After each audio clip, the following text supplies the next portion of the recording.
সিংহ ও আরও কতিপয় জন্তু মিলিয়া শিকার করিতে গিয়াছিল।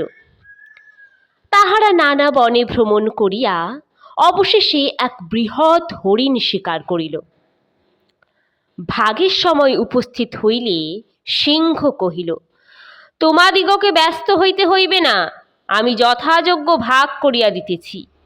এই বলিয়া সেই হরিণকে সমান 3 অংশে বিভক্ত করিয়া সিংহ কহিল, দেখো, প্রথম ভাগ আমি লইব, কারণ আমি সকল পশুর রাজা, আর আমি শিকারে যে পরিশ্রম করিয়াছি সেই পরিশ্রমের পুরস্কার স্বরূপ দ্বিতীয় ভাগ লইব।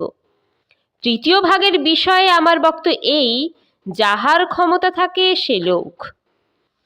অন্য অন্য পশুরা সিংহের অভিপ্রায় বুঝিতে পারিয়া এই ভাবিতে ভাবিতে চলিয়া গেল।